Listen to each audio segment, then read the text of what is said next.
देश के आर्थिक विकास की रफ्तार को बढ़ाने की हर मुमकिन कोशिश में सरकार जुटी हुई है और आर्थिक विकास में महत्वपूर्ण भूमिका निभाते हैं छोटे मझोले कारोबारी, जो कि पूरे जीडीपी के 30% से ज्यादा का हिस्सेदार हैं। और अब सरकार की कोशिश है कि जीडीपी में इनकी भागीदारी 30% से बढ़ा करके 40% किया जाए।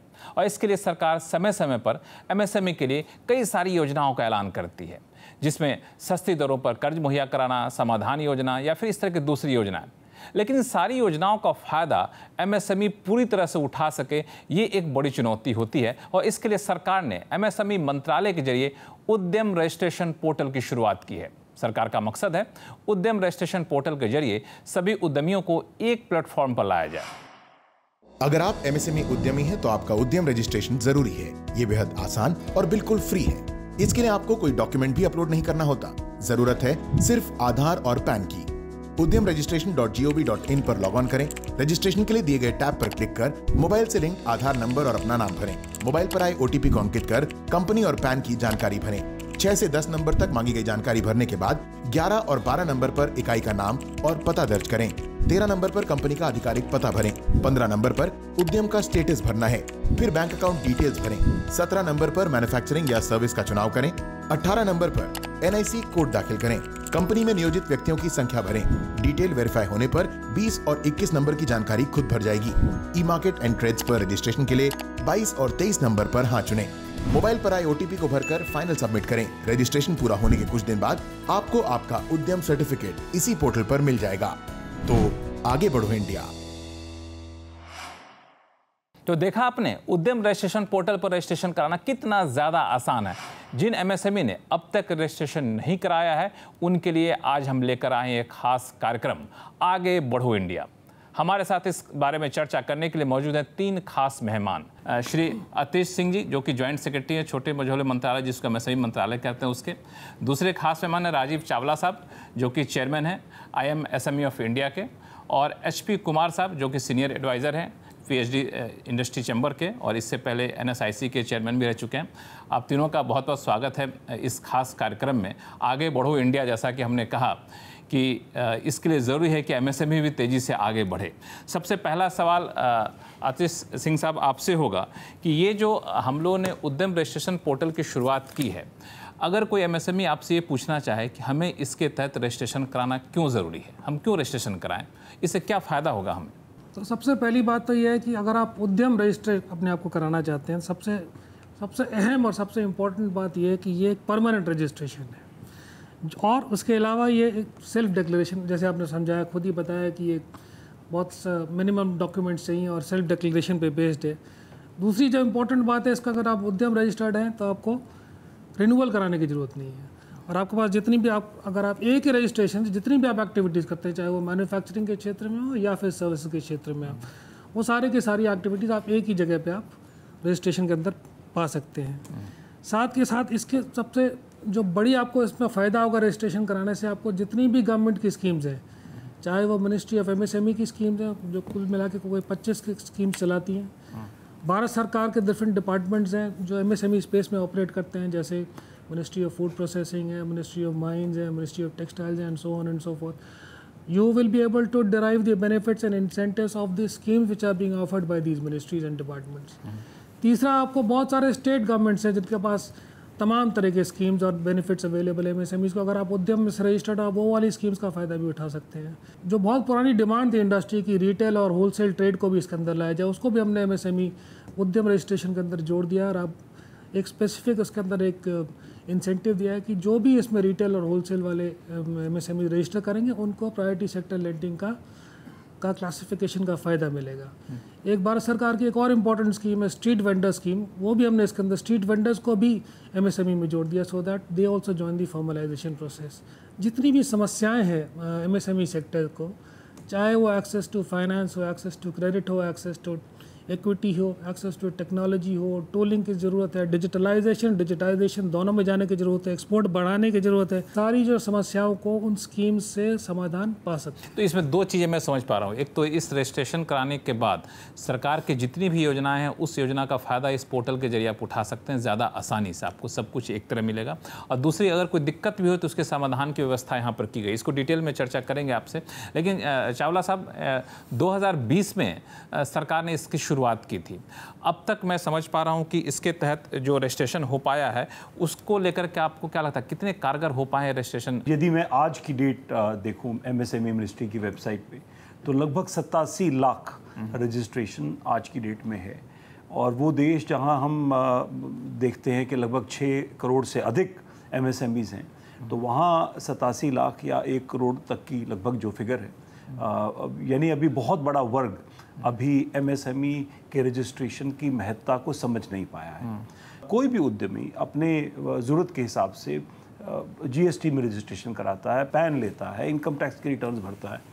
यहाँ पर केवल डिक्लेयर करना है कि मैं MSME हूँ, मैं माइक्रो हूँ, स्मॉल हूँ या मीडियम हूँ, ताकि उसके आधार पर जो इंसेंटिव्स मिलते हैं माइक्रो, स्मॉल को या मीडियम को, उसका लाभ वो यूनिट, वो उद्यमी उठा सके। और एक बहुत बड़ी चीज़ कि यदि वो माइक्रो और स्मॉल है तो उसको पेमेंट की भी बहुत बड़ी प्रोटेक्शन मिलती है कि 45 दिन में उसकी पेमेंट उसको मिलना अनिवार्य है। और डिले होने पर उसको एक स्पेशल फैसिलिटेशन काउंसिल है जिसका फ़ायदा उठा के 3% एक्स्ट्रा इंटरेस्ट के हिसाब से वो अपनी पेमेंट रिकवर कर सकते हैं। तो मुझे लगता है कि सभी उद्यमियों को जागना होगा। वन टाइम रजिस्ट्रेशन प्रोसेस है, ऑटोमेटिकली टर्नओवर के हिसाब से वो अपने आप को अपग्रेड करती है, या इन्वेस्टमेंट जो भी हम इनकम टैक्स रिटर्न्स में भरते हैं उसके हिसाब से वो अपने आप को टाइम टू टाइम अपग्रेड करेगी। तो ये ज़रूरी है और बहुत सी राज्य सरकारें भी आज इसकी डिमांड करती हैं। HP कुमार साहब, आपके पास में आऊँगा। और आप तो बहुत पुराने MSME से जुड़े हुए हैं, अभी तो PhD CCI से, उससे पहले NSIC के चेयरमैन भी रहे हुए हैं। इस पोर्टल से जैसा कि चावला साहब ने बताया कि 87 लाख लोग अब तक जुड़ चुके हैं, लेकिन आपको लगता है कि जो लोग नहीं जुड़े हैं वाकई विकास के जो रफ्तार चल रही है उसमें पीछे छूट जा रहे हैं? उनके लिए किस तरह का आपको चैलेंजेस आएगा नहीं जुड़ते हैं तो? एक्चुअली इसके लिए आपका कहना सही है कि वो विकास की रफ्तार में उस लेवल पे नहीं आ पाएंगे जो रजिस्टर्ड हैं, परंतु इसके लिए मैं ये कहूँगा कि थोड़ी अवेयरनेस की भी कमी है।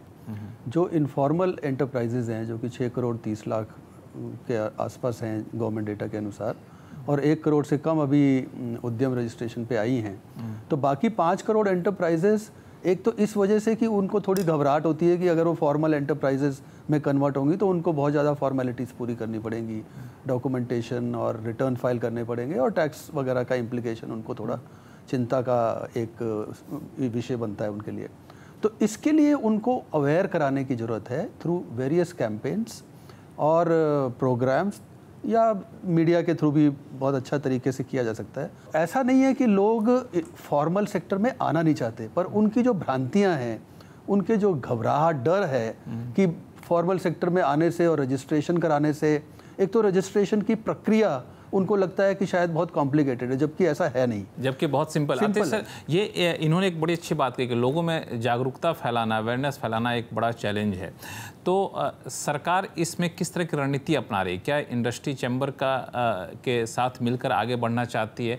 क्या आपको लगता है कि वाकई अवेयरनेस अगर होता तो ये आंकड़ा और ज़्यादा बढ़ पाएगा? इसमें अवेयरनेस और पब्लिसिटी बढ़ाने के लिए हमारा जो अपने मंत्रालय का जो इनिशिएटिव है उसमें 3 तरह की चीज़ें हैं। एक तो हम लोग अपने आप ही कैंप मोड में काम कर रहे हैं, हर एक जगह रजिस्ट्रेशन कैंप्स खोल रहे हैं। अभी आप देखिए, अभी कुछ दिनों में अब इतने सारे हर एक स्टेट में हम लोगों ने प्लान कर रखा है कैंप मोड पर रजिस्ट्रेशन कराने के लिए। साथ ही साथ रजिस्ट्रेशन कराना है और साथ ही डिफरेंट स्कीम्स जो हम लोग देते हैं उन सबको भी ऑन बोर्ड कराना है। फिर हम लोग स्टेट गवर्नमेंट्स के साथ काम कर रहे हैं ताकि स्टेट गवर्नमेंट्स का जो सिस्टम और रजिस्ट्रेशन है वो हमारे सिस्टम से जुड़ जाए और इसके अंदर नंबर्स बढ़ जाए।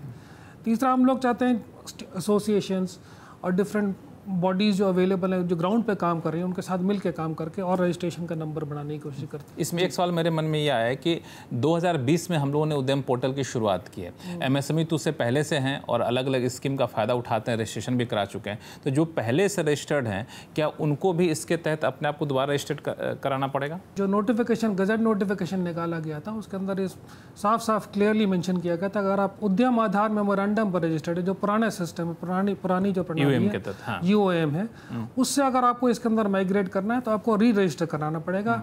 उसकी जो लास्ट डेट थी 31 मार्च 2022 थी, उसको एक्सटेंड कर दिया गया है जून 30 तक। चावला साहब, इस पे एक चीज़ पूछना चाहूँगा, चूँकि आप एमएसएमई से जुड़े हुए भी हैं और कई लोगों से आप लगातार संपर्क में रहते हैं, कि पिछले 4-5 साल में किस तरह का बदलाव आया है उनके माइंडसेट में, उनके काम करने के तौर तरीके में, या फिर कहें कि उनके कारोबार विस्तार को लेकर? पिछले 5 वर्ष में तो पूरे उद्योग जगत में, पूरे बिजनेस वर्ल्ड में बहुत बड़ा चेंज आया है। और भारत में विशेष तौर से अगर मैं देखूं, 2014 के बाद की जर्नी को देखूं, तो एक सबसे पहली जो चीज़ हमने देखी वो था एक बैंक अकाउंट खोलने की बात हुई, कि एक formal bank account, Jan Dhan accounts आए हमारे माइक्रो सेक्टर में। बहुत लोगों ने अपने बैंक अकाउंट्स खोले, ज़ीरो बैंक अकाउंट्स की व्यवस्था गवर्नमेंट ने की। एक बड़ा मैसिव कैंपेन था और उसकी वजह से बहुत सारे उद्योग डिजिटलाइजेशन की तरफ गए। तो एक बहुत बड़ी, क्योंकि भारत बहुत पीछे रह गया था पिछले कुछ वर्षों में, हम माइक्रो फाइनेंस या माइक्रो टेक्नोलॉजी से नहीं जुड़े थे, तो बहुत जल्दी एक स्मार्टफोन के साथ और ऐप्स डाउनलोड करने के साथ, एक बैंकिंग व्यवस्था के साथ, सरकार की व्यवस्था के साथ हमारा माइक्रो सेक्टर, स्मॉल सेक्टर जुड़ा। तो एक डिजिटलाइजेशन जो पहला कदम था। दूसरा जो बहुत बड़ी चीज़ थी भारत ने देखी, वो थी GST। तो उसके लिए बहुत काम हुआ और आज भी लगभग 1.5 करोड़ भारत के उद्यमी जो GST में रजिस्टर्ड हैं, यदि आप देखेंगे तो 98% उसमें MSMEs ही हैं। अनफॉर्चुनेटली 1 करोड़ से ज़्यादा वो उद्यमी जो GST में रजिस्टर्ड हैं, वो MSME उद्यम रजिस्ट्रेशन में भी नहीं जुड़े। नहीं। कुमार साहब, मेरा सवाल आपसे ये है कि जिन लोगों ने उद्यम पोर्टल पर रजिस्ट्रेशन कराया और जिन लोगों ने नहीं कराया, उन दोनों में सरकार की योजनाओं का फ़ायदा उठाने का अंतर किस तरह से आपको दिखा? क्योंकि पिछले कुछ सालों में सरकार ने हर बार कुछ न कुछ नई स्कीम लेकर के आई MSME को ज़्यादा राहत पहुंचाने के लिए। तो जो लोग उद्यम पोर्टल थे, क्या ऐसा था कि उनको ये बेनिफिट ज़्यादा आसानी से पहुँच पाए, आसानी से फ़ायदा उठा पाए? देखिए, जो उद्यम रजिस्ट्रेशन नहीं कराते, सरकार की नज़रों में वो तो एग्जिस्ट ही नहीं करते, क्योंकि जितनी भी स्कीम्स हैं, चाहे वो उद्योग अपने MSME मंत्रालय की हों या वो किसी और मंत्रालय की हों, सबसे पहली आवश्यकता और सबसे पहली प्री रिक्विजिट तो यही है कि आप MSME कैसे प्रूव करेंगे कि आप रजिस्टर्ड हैं क्या उद्यम के अंदर, चाहे वो पुरानी प्रक्रिया में हो या नई प्रक्रिया में हो। तो नॉन रजिस्टर्ड MSME जो एंटरप्राइजेज हैं, जो इनफॉर्मल एंटरप्राइजेज जिनको हम कहते हैं, उनको इसका बेनिफिट कहीं पे भी मुझे नहीं लगता कि कहीं मिल रहा होगा, ना ही बैंकों से, क्योंकि बैंक से भी अगर आप क्रेडिट लेने जाएंगे, क्योंकि क्लासिफिकेशन प्रायोरिटी सेक्टर में करना होता है, तो वो भी बगैर रजिस्ट्रेशन के क्लासिफिकेशन नहीं कर पाएंगे, इसलिए वो भी रजिस्ट्रेशन, अब वो जेम हो या ट्रेड्स हो या जितने भी और डिपार्टमेंट्स हैं, अगर आपको टाइमली पेमेंट रिकवर करना है अपने बिल्स का, गवर्नमेंट ऑर्गेनाइजेशंस को सेल करना है, या गवर्नमेंट की जितनी स्कीम्स हैं वो किसी भी मंत्रालय की हों, उनको अवेल करना है, तो ये एक आवश्यकता है कि आप उद्यम रजिस्ट्रेशन करवा चुके हैं और उसका नंबर क्या है और उसकी डेट्स। तो आतिश सर, मतलब ये माने कि उद्यम रजिस्ट्रेशन नहीं कराया जिन्होंने, उनको तो बड़ा नुकसान होता होगा। सिस्टम जो आपको ऑफर कर रहा है, गवर्नमेंट आपकी जो सहायता कर रही है, उसका फ़ायदा उठाना चाहता है तो आपको सिस्टम ज्वाइन करना ही पड़ेगा। जैसे उन्होंने बताया, घबराहट की बात है, लोगों के दिमाग में ये डर है कि कंप्लायंस बर्डन बढ़ जाएगा, टैक्स फोल्ड के अंदर आ जाएंगे और मेरे को लेबर लॉज लग जाएंगे। ये सब, ये एक, मैं अगर कहूँ तो एक सेंस ऑफ इमेजिन्ड फियर है ये। तो ये नेटवर्क 18 के इस खास मुहिम के प्लेटफॉर्म से क्या आप आश्वासन दिलाना चाहें कि इस तरह के कोई आप डर ना रखें? मैं ये बताना चाहता हूँ कि आपके दिमाग, आपके जो सोच में जो इमेजिनेशन की वजह से ये फियर्स आ रहे हैं, वो बिल्कुल ही अनफाउंडेड हैं, क्योंकि आपको अगर जो एडवांटेजेस जो मिलने वाले हैं, जो आपको इंसेंटिव्स और बेनिफिट्स मिलने वाले हैं गवर्नमेंट सिस्टम या किसी भी फॉर्मल प्रोसेस में ज्वाइन करने के, they will far be over and above the fears which you have. The compliance burden in any case, जितना भी आपके जो fears है compliance burden के लिए, भारत सरकार ने इतना compliance burden reduce करने की तरफ काम कर रहे हैं, इतने laws हम लोगों ने ख़त्म भी कर दिए हैं। जो compliance burden था उसको कम कर दिया गया है, और आपके जो बाकी जो टैक्सेशन के जो रिजीम है उसके अंदर भी बहुत सारी तब्दीली की जा रही है। इंसेंटिवाइजेशन एफर्ट इतना ज़्यादा हो रहा है ताकि आपको हर एक सिस्टम में जहाँ भी आपको एमएसएमई की प्रॉब्लम है, चाहे क्रेडिट में प्रॉब्लम हो तो आपको इंसेंटिवाइजेशन दिया जा रहा है, चाहे आप इक्विटी में जा रहे हैं फंड और फंड्स क्रिएट कर दे। इस तरह से हर टेक्नोलॉजी में है, टूलिंग में है, स्किलिंग में है। आपका यह बयान ये खासतौर से उन एमएसएमई के लिए बहुत ही उत्साहवर्धक है जिनके मन में कहीं भी ये डर हो कि ये उद्यम रजिस्ट्रेशन पोर्टल में रजिस्ट्रेशन करा लिए तो कई तरह के कंप्लायंस को पूरा करना पड़ेगा, टैक्स के नेट में आ जाएंगे। इस तरह के बिल्कुल कोई बात नहीं। ये उद्यम रजिस्ट्रेशन पोर्टल जो है दरअसल आपको सरकारी सुविधाएं बेहतर तरीके से जल्द आप तक पहुंचाने की कोशिश है, ना कि आपको रेगुलेट करने की कोशिश है। ये एक तरह से फैसिलिटेट करने की कोशिश है। चावला साहब कुछ कहना चाह रहे हैं? मैं यही कहना चाहूँगा अब, और सभी उद्यमी और दर्शक जो इस कार्यक्रम को देख रहे हैं, कि एक भी नुकसान नहीं है एमएसएमई उद्यम रजिस्ट्रेशन में रजिस्ट्रेशन कराने का। फ्री ऑफ कॉस्ट है, और जैसे जितना समय एक ईमेल आईडी बनाने में लगता है उससे कम समय में ये हो जाता है। और केवल सुविधाएं हैं जो मिलती हैं।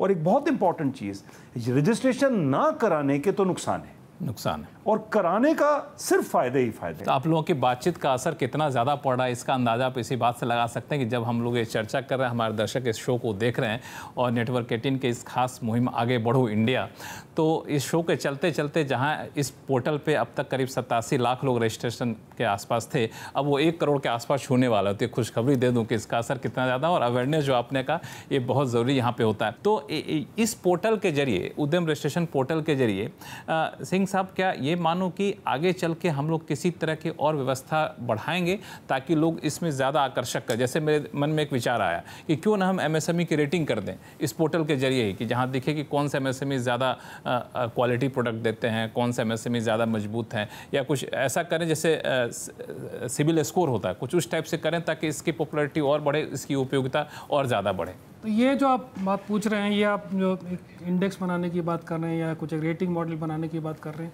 जैसे मैंने को बताया एक रैम प्रोग्राम है, उसके अंदर हमारे को हमारे को जो प्लान हम लोगों ने कर रखा है उसके अंदर एक हम annual state of the MSME report बनाने वाले हैं। हर साल एक पूरे सेक्टर की रिपोर्ट देगा, इस सेक्टर के अंदर किस तरह से काम हो रहा है, कौन सा सेक्टर में बढ़ोतरी हो रही है, कहाँ पे प्रॉब्लम आ रही है, कहाँ पे गैप्स हैं, किस रीजन में किस तरह से एमएसएमई सेक्टर आगे चल रहा है, उस तरह की एक रिपोर्ट पूरे भारतवर्ष के लिए बनाई जाएगी। उसके अंदर एक्सपोर्ट्स होगा, टेक्नोलॉजी होगा, फाइनेंसेस होगा, तमाम तरह की चीज़ें कैप्चर की जाएंगी। दूसरी इंपॉर्टेंट बात है जो अभी इमीडिएटली होने वाली है, जो उद्यम सर्टिफिकेशन है उसको हम डिजी लॉकर पे लाने वाले हैं। अच्छा, अगर डिजी लॉकर पे आ जाएगा तो वो end to end credit process में आ जाएगा। अभी आपको अगर फिनटेक पे लोन लेना है तो आपको मैनुअली अपलोड करना पड़ता है, उस टाइम मैनुअली करने की जरूरत नहीं पड़ेगी, सीधे आपको डायरेक्टली। इस तरह की हम चीज़ें करें। सबसे इंपॉर्टेंट जो चीज़ हम उस पोर्टल में होने वाला है, इंटरऑपरेबिलिटी होने वाली है। Interoperability with different portals of the states, जैसे मैंने आपको बताया स्टेट्स का रजिस्ट्रेशन अलग-अलग इंस्टीट्यूशन भी, उन सबको इंटरऑपरेबल।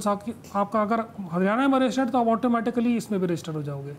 इस तरह से हम लोग बाकी पोर्टल्स अवेलेबल हैं, जैसे उन्होंने बताया ट्रेड्स का पोर्टल है, जीएसटी का पोर्टल है, समाधान का पोर्टल है, सरसाई का पोर्टल है, जेम्स का पोर्टल है, और ई कॉमर्स के पोर्टल्स है। MSMEmart.com हम लोग मंत्रालय में चला रहे हैं, उसको भी और हम लोग तेज, और उसके अंदर B2B से B2C करने वाले हैं। ई खादी पोर्टल है।